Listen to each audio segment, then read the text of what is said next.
Hello, this is Joy News Prime. Our headlines this hour. Governor NPP questions the EIU's prediction of an NDC victory as they describe the John Mahama caveat a huge boost for the NPP's effort at breaking the eight. We've always said the battle is the Lord's, and I can assure you that definitely the people of Ghana will vote for the new patriotic party. We have details as the NDC parries away suggestions it can only improve its chances without John Mahama.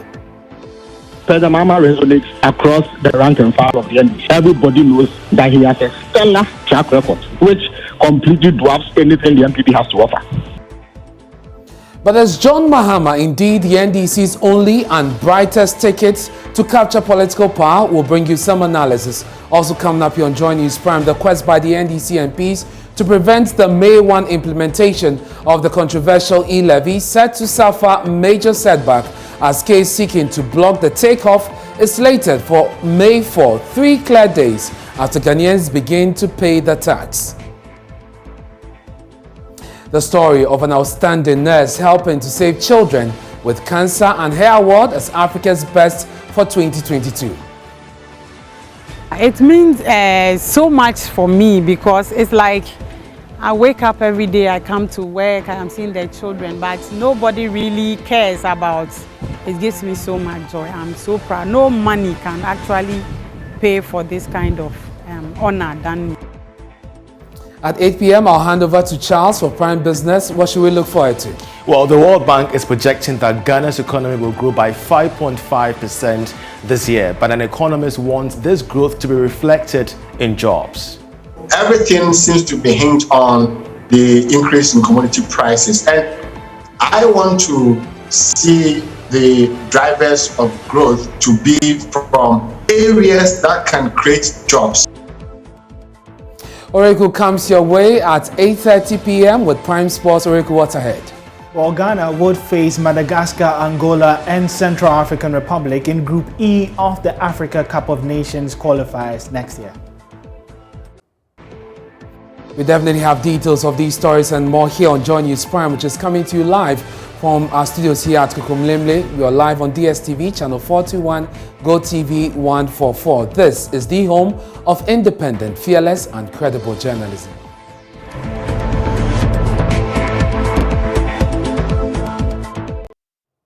Hello again, I'm Ernest Manu. Let's settle for the details now. The governing New Patriotic Party has raised questions about the Economic Intelligence Unit's prediction of a John Mahama victory in the 2024 elections, well, an NDC victory.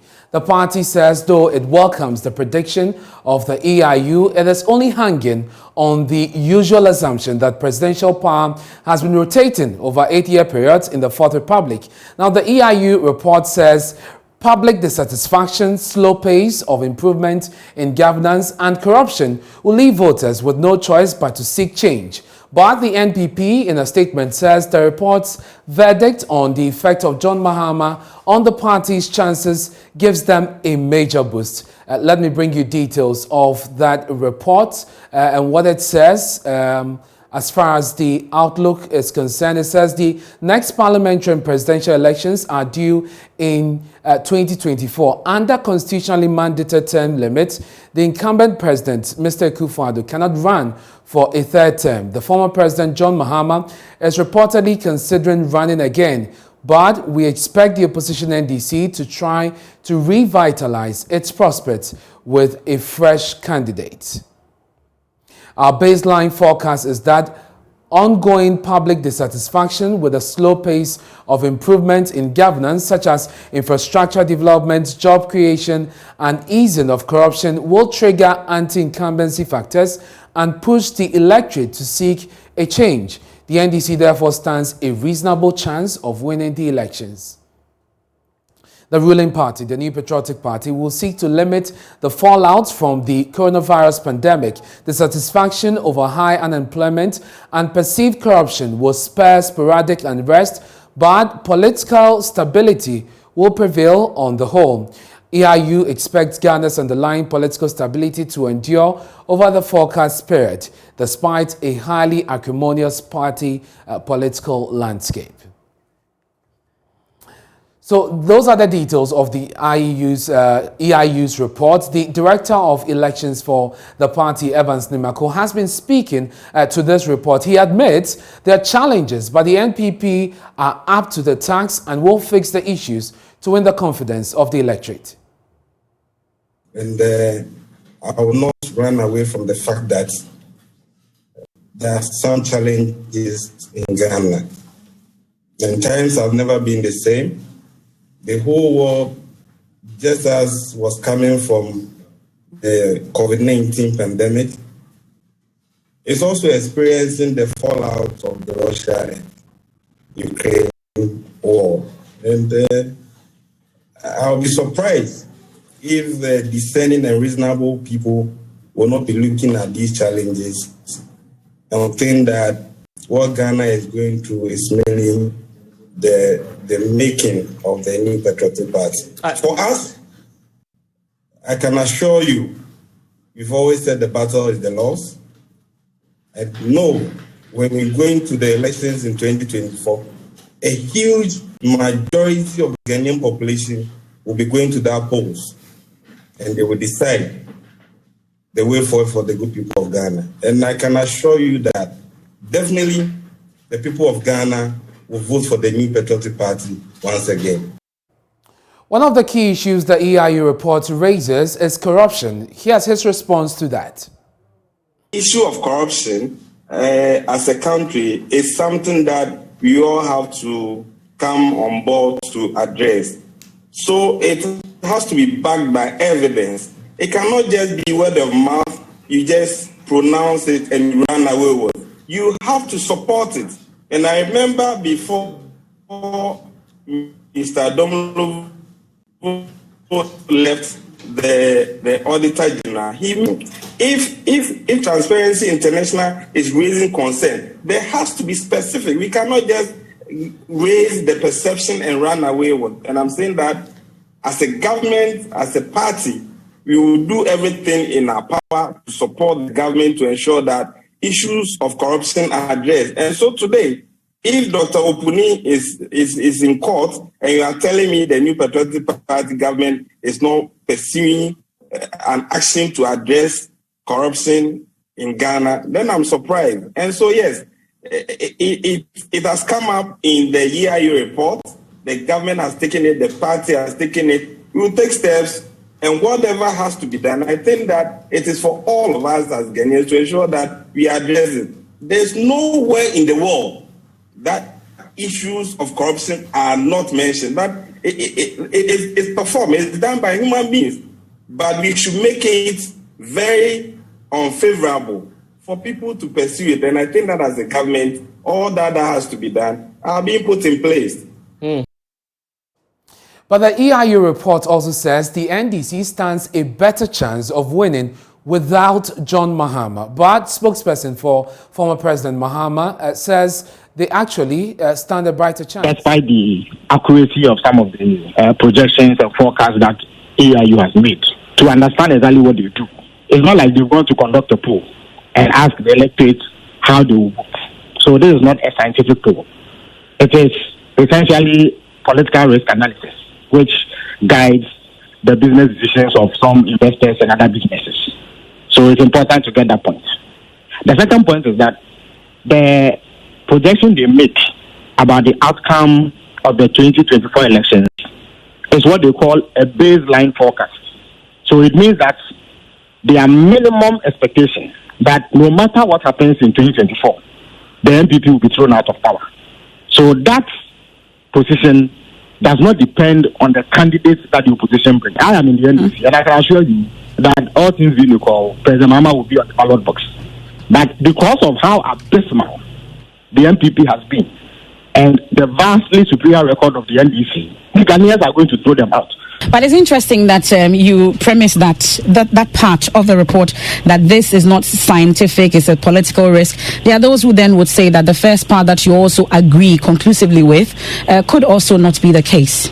Well, there has no dispute about the modus operandi of the Economic Intelligence Unit over the years. They have got some predictions right, they have got some wrong. But their predictions have never been based on scientific polling, like you find polling agencies doing. So that is a matter of fact. That but do I find you cherry picking? Which one suits you? The point is that there is what you can refer to as visceral gut feeling analysis. So that analysis is spot on. It is on all fours with both scientific and non-scientific forecasts that have been made. Whoever the MPP wants to bring against President Mahama, and President Mahama is streets ahead of them as far as the 2024 election outcome is concerned. This report notwithstanding, the NDC has no plans of presenting a fresh presidential candidate. From what you say, Mr. John Dramani Mahama is the man for the next election. Well, I think that President Mahama resonates across the rank and file of the NDC. Everybody knows that he has a stellar track record, which completely dwarfs anything the MPP has to offer. So on that premise alone, if you have a candidate who has a proven track record, has performed before in the position that he is seeking, and who has performed creditably in a just-ended elections, you don't waste time and resources going to reinvent the wheel. Okay. When you can only correct whatever slippages occurred in the previous elections in order to present a more formidable front. So I think that from even a purely common sense standpoint, it does not make sense to go and change a candidate who do so well. Well, let's go on to the phone lines now and speak to political science lecturer at the University of Ghana, Dr. Asa Asante. Thank you very much, sir, for your time here on Joy News Prime. I'm sure you followed the EIU report for some time now. First of all, as a political watcher yourself, what do you make of the prediction this time round? Good evening. Good evening to your viewers. I think this is not the first time we are getting a report from the intelligence organization. Over the years, some of their predictions have come through, others we have seen difficulties and all that. But for me, it is a credible organization that anytime they churn something out, we can't gloss over it at all. It is food for thought, and it gives us a serious indication as to what parties must do. All right. If you look at the report critically, it gives you an idea as to what the election will be when it comes 2020. That the NDC is likely to carry the day. Yes, they made that prediction, but what it means is that then the two parties, which are the giant parties, must work very well in order to make this prediction a reality or not. If you take NDC, for instance, I'm not sure they are going to just wait and see for the results to happen in their way. No, they are going to work and make sure that what the EIU report predicts comes to light. Of course, the MPP is not also going to sit down for what they have said to go against them. So we are going to see real work, real action, and then we see at the end of the day what will pan out. Now, the EIU report... It is interesting to note that some of the factors that determine voter choices in this country has been harped on. Take, for instance, the issue of infrastructure development. It's the second variable that voters consider when they are voting in this country. So if the government is not going to pay attention, they will have their fingers bent, strictly speaking. If you look at the issue of corruption, it's the third variable that Ghanaians consider when they vote in this country. If you look at the Transparency International report, right from 2013, when Mahama took office, and up to the time Mahama left office, compare that one to when Nana took office 2017 and when he left office in 2020. The summary of it is that NDC managed corruption far better than the NPP, and the results are there and the records are there for the world to see. So now, on the outlook of the 2024 election, the EIU report is certain about one thing: an NDC victory. Please, the only issue here is the John Mahama ticket. Some members we've spoken to from the NDC say he's the most marketable candidate and also the man with the resources to lead the party. Is that reason enough to stick with him when the prediction says if you do away with him, your chances are brighter? That one, I have a problem with that, because if you are a political watcher and you follow the party's activity closely and their research and all that, it points to the fact that Mahama is overwhelmingly, accepted by the people, that all the candidates that contested the last election. And then I have no doubt in my mind that any candidate that you bring Mahama is going to beat him. Even though I've not gone to the field to pick data, but it is clear from data we have chanced upon and analysis that we have studied and all that. Why am I saying that? Apart from the reports that some of us have seen and all that and research, we can also say that election is nothing but contest of ideas and referendum of your work. Which work are you going to stand on to campaign for votes within the NDC if it's not that of Rawlings or that of President Mills or that of Mahama? And if you are going to contest with Mahama, then it's a daunting task for that individual. I have no doubt in my mind that, yes, even though, to be fair to the party, we don't know those who will merge as, contestants for the next NDC internal party election candidates. But I have no doubt in my mind that Mahama will stand tall. Just finally, Doc, even though you talk about Mahama and his chances with the party, isn't this outlook also dependent on whom the NPP, for instance, settles on as flag bearer? Come again, please. I'm saying that isn't the personality of the NPP's flag bearer eventually also going to influence the chances that the NDC and John Mahama would have in the 2024 elections?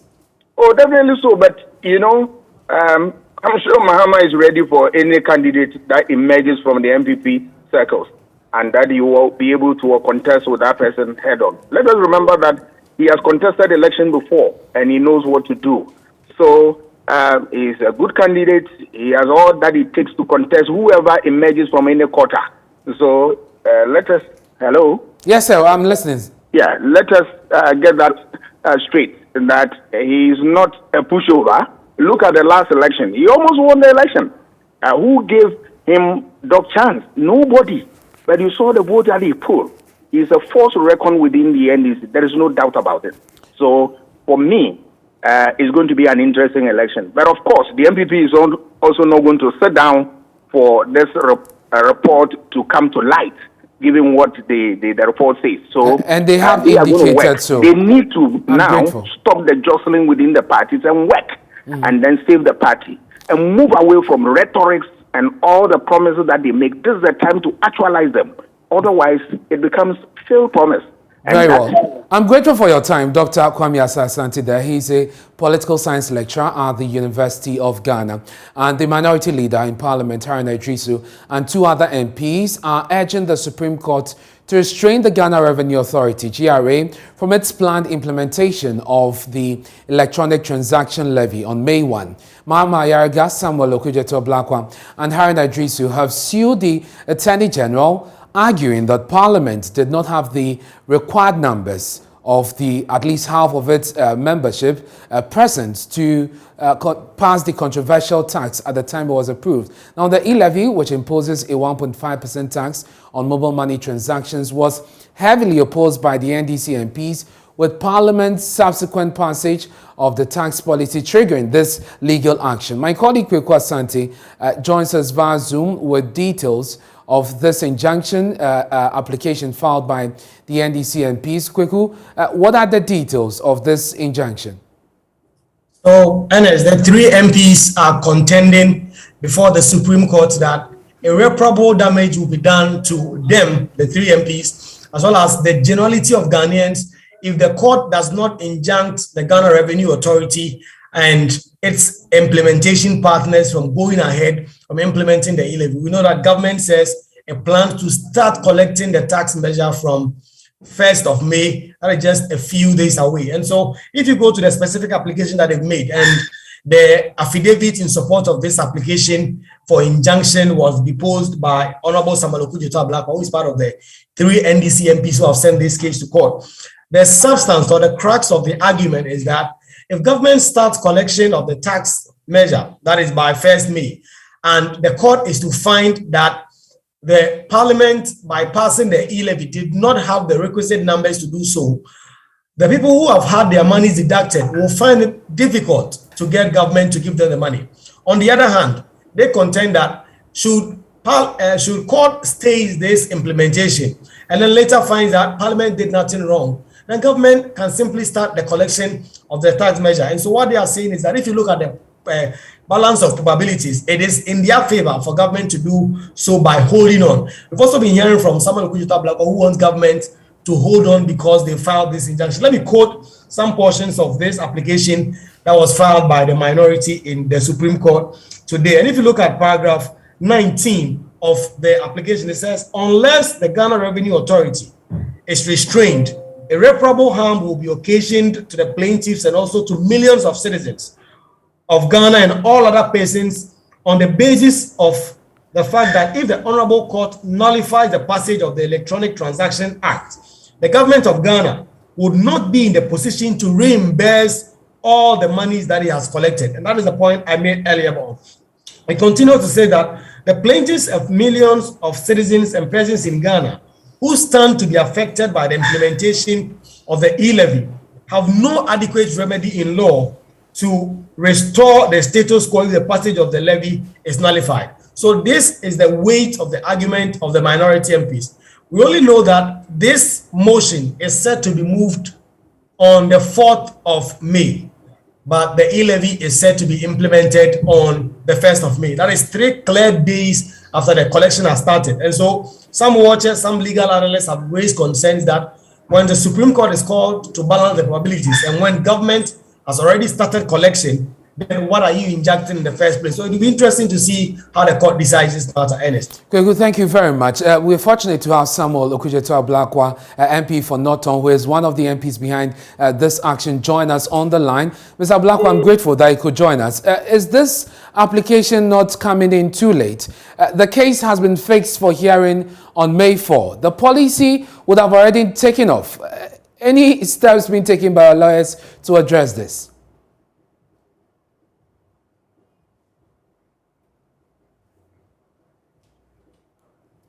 Well, we seem to have a problem with the lines reaching the Member of Parliament for Norton, who is part of the 3 MPs who have taken this action at the Supreme Court, seeking to halt the implementation of the electronic transaction levy, which kicks off on May 1. That application for injunction has been scheduled. The hearing has been scheduled for May 4, which is 3 clear days after the implementation has already taken off.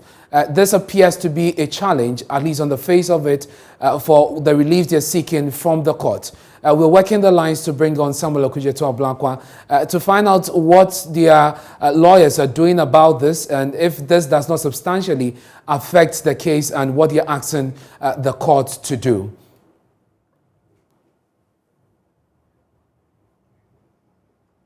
We do not have him. Once we do, we'll bring you that interview. Let's do some other stories now here on Joy News Prime. A 10-year-old girl requires surgery after being injured in a church robbery and shooting in the Ashanti region's Echuma Afrancho. Now, according to the pastor, Obo Kakari Newton, that's head pastor of Heaven Ambassador Chapel, one of the robbers shot into the assembly, injuring the girl in both legs. 4 others were treated and discharged after suffering varied degrees of injury. Nanel Jima was back in the community visiting the victims and fathers report. On Good Friday, an Easter convention at the Heaven Embassy Chapel was disrupted by 4 armed men who blocked 3 entries to the church auditorium. Over 70 people, mostly indigents of Echuma Afrancho, were held hostage for about 30 minutes as the robbers demanded their personal belongings. Prophet Bernard Apiafobi is one of the preachers invited for the event.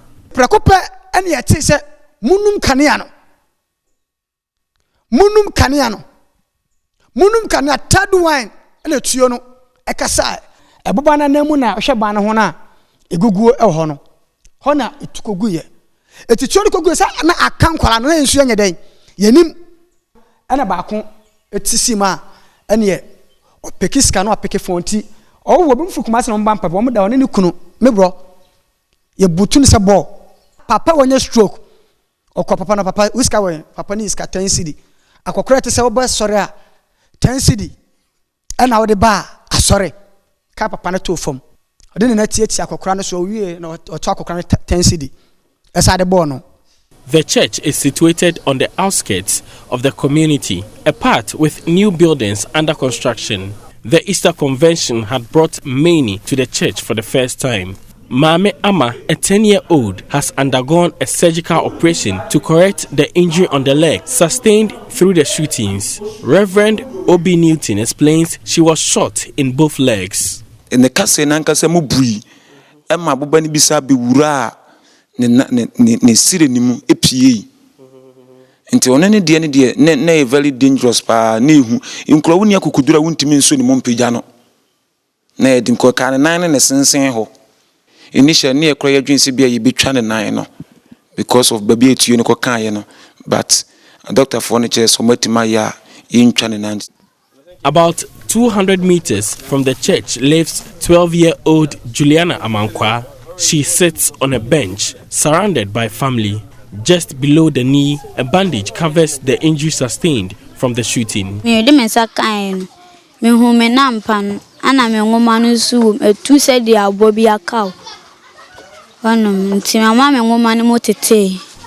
Her mother, a farmer, is forced to abandon her daily routine on the farm to cater for the distraught daughter.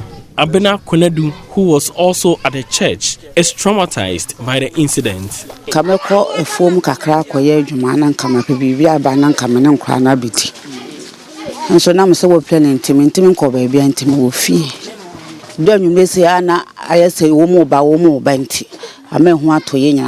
From the toe to the thigh, 13-year-old Angelina Obin is wrapped in bandage, rendering her immobile. Pellets of bullets were picked from the wound sustained from the shooting.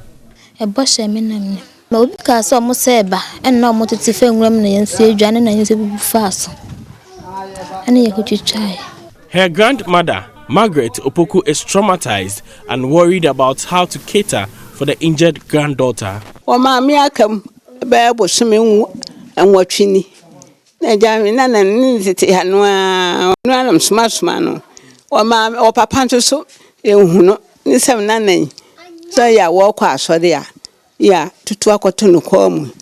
Mother of 7, Christiana Ejay, sits in front of her room with her in-law, Rashida Isaka. Both are victims of the incident. Rashida is 3 months pregnant. She says aside from the injury sustained through the shooting, she feels a sharp pain through her body.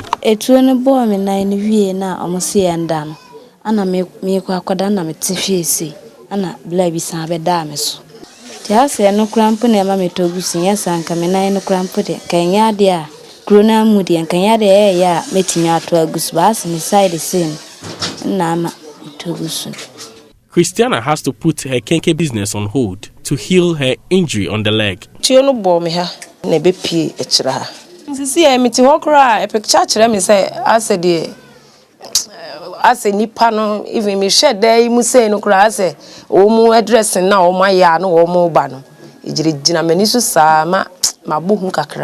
An amount of 5,000 cedis have gone into medical bills, all paid by the church. But the church may not be able to raise more money to cater for the affected persons. What remains a mystery to many in Achima Afrancho is why a church of about 2 years, whose members are not that worthy, will be target for armed robbers.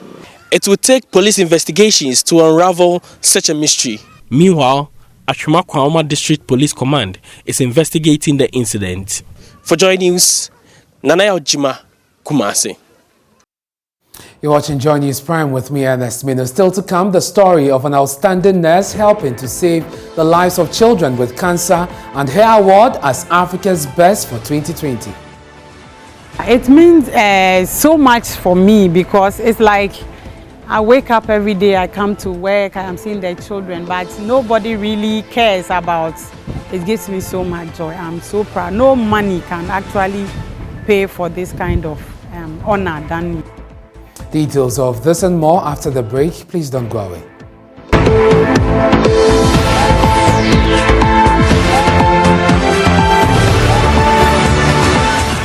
Hello. Hello, thanks for staying with us here on Joy News Prime. Now, the founder of the St. Monica Widows Association, the Dafiama Busi Isa district, has made a passionate appeal to the government to come to the aid of victims of last year's flood, especially widows.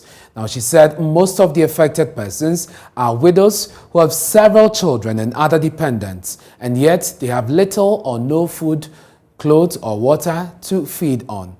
Reverend Sister Gabrielle made the appeal when the managing partner at Sorry at Law donated some food items to them as part of the Easter celebrations. John Uses, Upper West correspondent Rafiq Salam was there and reports.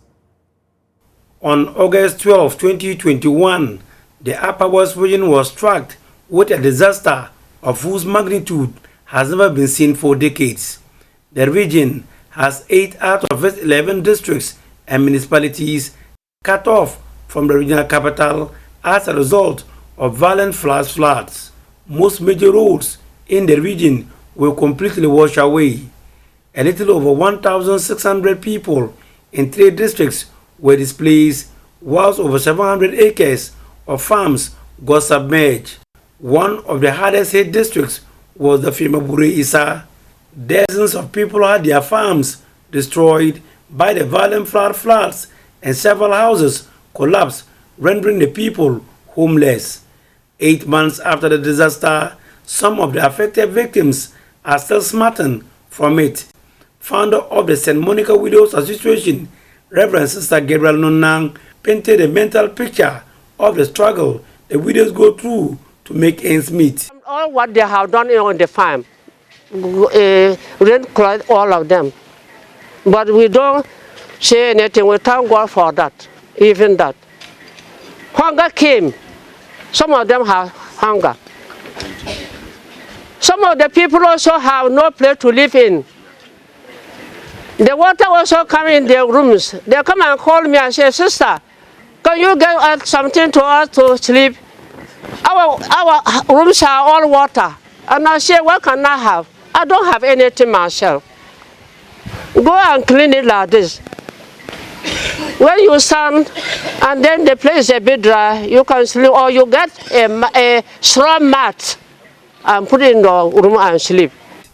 Sister Gabriela Nunan speaking at a source ceremony where members of the association were handed over food items by managing partner Sorry at Law, lawyer Tadio Sori, called on the government to come to the aid of the disaster victims, especially the widows.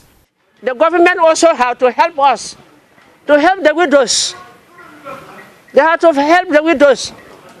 Some have more than 6 children, 5 children, but no proper food to get them to eat. Even clothing side, to get clothes is difficult, to clothe them. Even they are crying for their stomach more than clothing, because they don't eat enough. The association has 780 members and in 22 communities in the DBI district.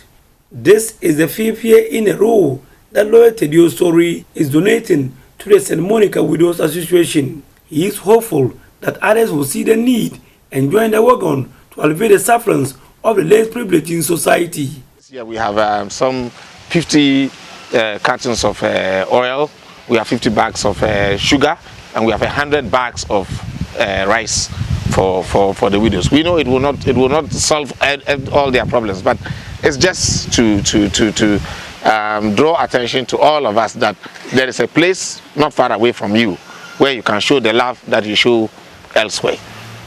And so we are hoping that as we continue to do this, some people would also join and make it more worthwhile and impact the widows better.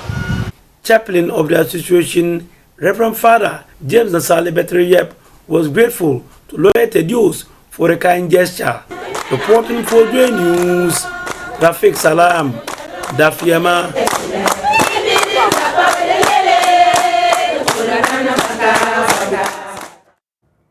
To other stories now, some orphanages in the country say they are struggling to get food for children under their care. They say funds from donations are unable to meet the high cost of food and are appealing for support to keep their children well fed. The smaller following report.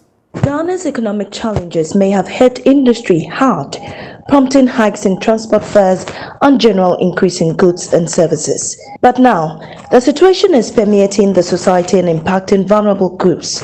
Orphanages are also bearing the brunt as managers in some facilities struggle to get enough to feed children under their care.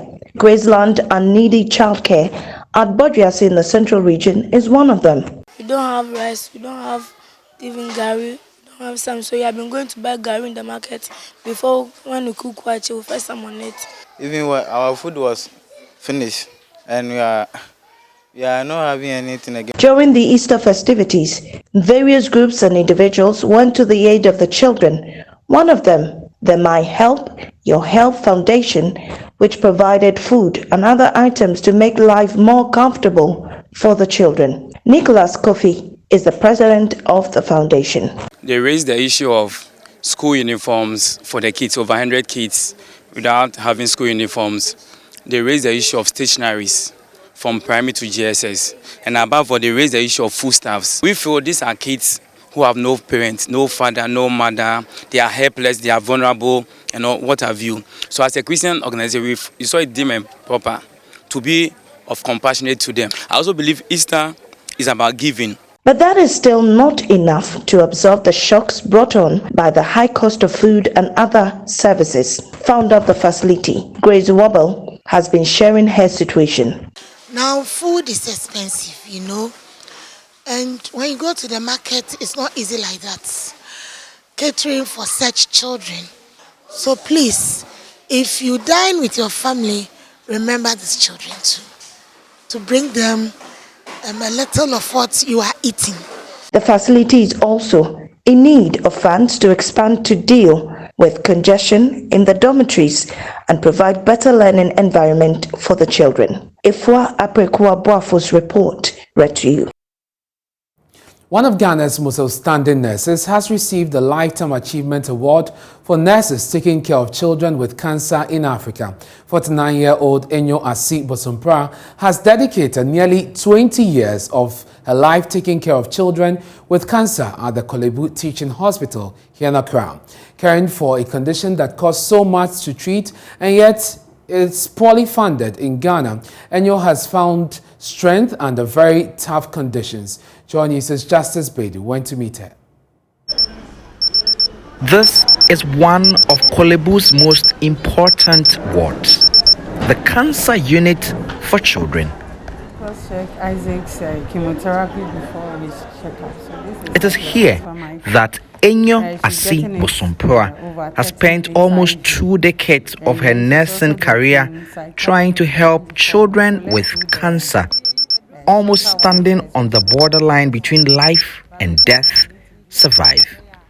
I wake up and I come to see the children that I thought yesterday were dying, now happily playing around, chatting, and then their parents happy. That's what gives me motivation.